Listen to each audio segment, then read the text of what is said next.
don't know me, who just introduced me, I am Daryl, wee brother of Christopher. Yeah.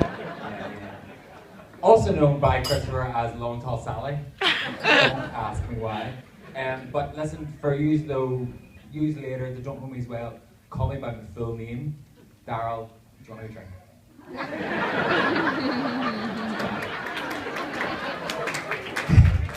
Listen, this speech is going to be relatively short, not very funny. Uncle Ricky, just like you. All right.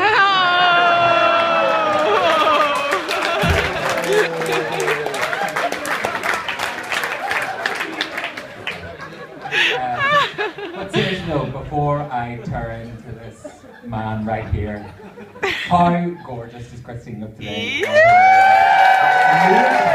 Amazing. Absolutely breathtaking. She's gorgeous. Christopher looks really good too. He put in a lot of effort for today. He actually got into the accident, not to try and get out today, but to lose weight. He, because he hurt his ribs, he could stop lifting food to his mouth. So, he did well.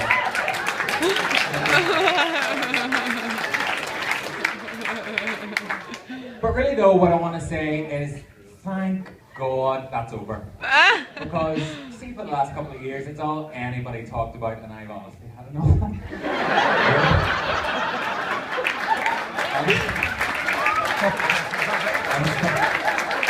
Go back and talk about other things, preferably me.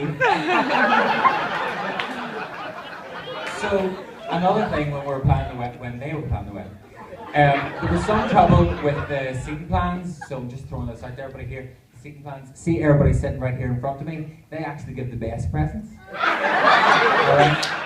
Everybody in the back? Not so good. Not so good. So we're expecting more throughout the day. Just like that.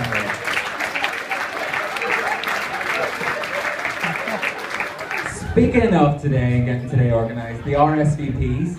Did anybody actually RSVP? Yeah, a couple of people. I don't believe these, because the invitations were gorgeous and I wouldn't want to rip them up either.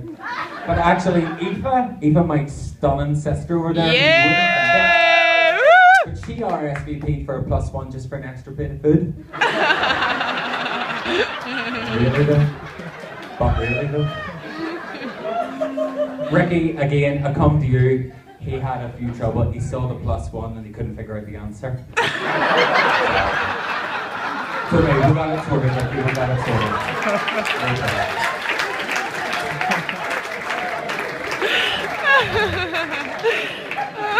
So listen, back to Christopher, because really this is about him. He loves nothing more than being completely alone, preferably in the dark, with a beer in his hand, watching Grey's Anatomy.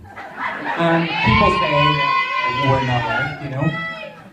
So for him to be here today says a lot about how much he likes Christine, really, doesn't it? But speaking of RSVPs, you know, Christopher was relatively happy when we didn't get enough back, because he thought he was going to have a lot less to pay for. He did okay.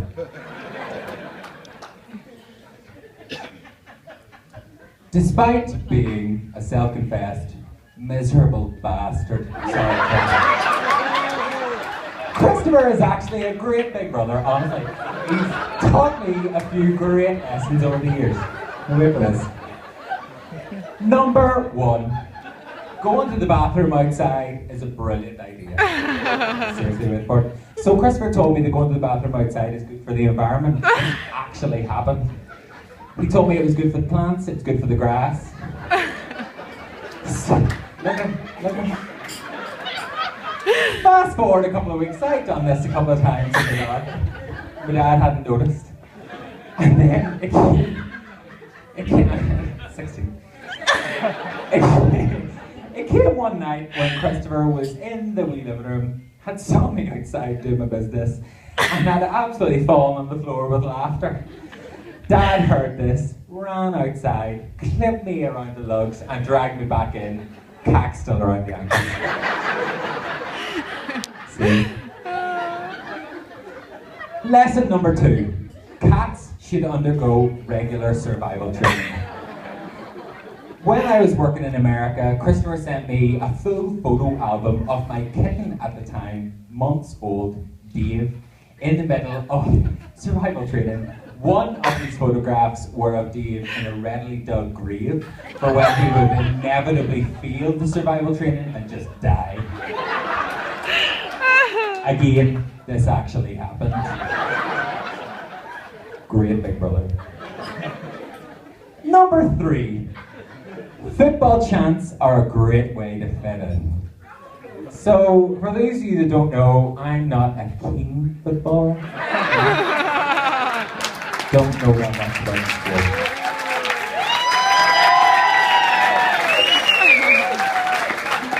So, Christopher, knowing this and wanting to include me in the sport a wee bit more, taught me a popular chant, which goes as, "The keeper is a banker."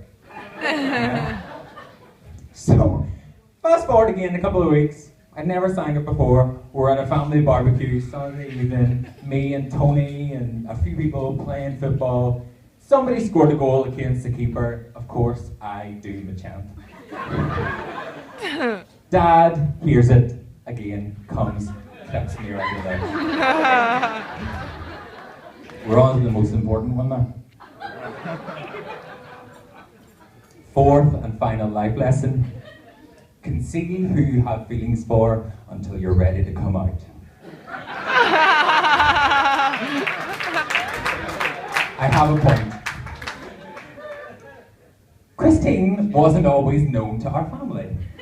There was a point at which Christine was, well, Christopher wasn't exactly forthcoming with the fact that he was going out with somebody. So what he did was, he told us he was going to the gym. The gym. Again, these are all true stories, you think I'm lying? I wish. So, yeah, Christopher was going to the gym with hair gel that he borrowed from me, aftershave that he borrowed from me, a shirt, lovely jeans. So, Aoife and I, being the geniuses that we are, coined this interest, Jemima. So, for a long time, Christine was known as Jemima, but when she actually did come into the family, she made a fantastic first impression. Christine, you did, didn't you? Look at her holding her head in her hand, she knows what's coming. Christine got absolutely mortal. She showed us what the Strannings were all about. She got wrote off. So much so that she went to take a seat outside, sat down on Dad's prized pot of spring onions that he'd been looking after for months. She ruined them. There was no coming back from she sitting on them. Had to say it. But listen, although I'm Christopher's only brother, there really was stiff competition for the role of best man. Honestly, it was up for grabs. I mean, look at these fine gentlemen back here. I've got James, I've got Ryan, I've got 80. 80 didn't get it because he couldn't meet the height requirement. Yeah. Nobody would have seen him doing his speech. Per James. James didn't get it because he really would have used this opportunity as a platform to try and gain some support for going against Brexit. I mean, really though. He would have probably spoken a few different languages as well. Nobody would understand it. Ryan would make a fantastic best man, he really would, apart from the fact, again, when it came to his speech, this would be Ryan's speech. Oh man, like, it was just a fucking class, right? It was so good, I mean, a fucking class, it was just a really couple, fucking, alright, like, okay, let's get the food, you know. But honestly, congratulations to all the speakers that have gone too far. Well, I wrote that down, but I don't mean it. The one thing I thought Dad would have had prepared was I thought we would have had a loaf of bread and we would hold it up and say he was making toast. Honestly, that's just a typical dad joke. But if I can honestly be serious for a second, actually, Christopher is the best big brother I could ever ask for.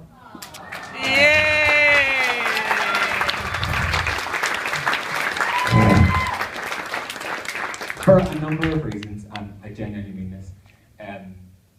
Despite what he likes to say, he is caring, he is loving, he's protective, and Christopher was one of the first people to reassure me that it was okay for me to be me.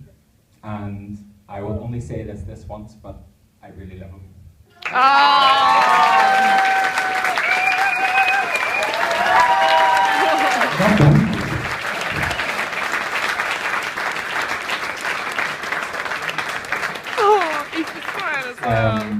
Christine is the perfect match for Christopher. I have never seen a couple more perfectly matched in my life. And honestly, I knew this day was coming from day one I met them. There was nothing else. Christine again she is caring, she is kind, she is loving, she's maternal, and she has this real fierce kind of determination to succeed that is really inspirational. And in many ways, she actually really reminds me of my mum. And I genuinely couldn't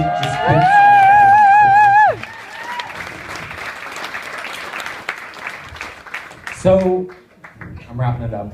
Cheers to Christopher for having me as your best man, and I'd like to propose a toast.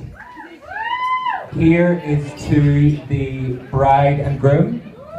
May you have a long and happy marriage that is as beautiful and loving as today. Cheers!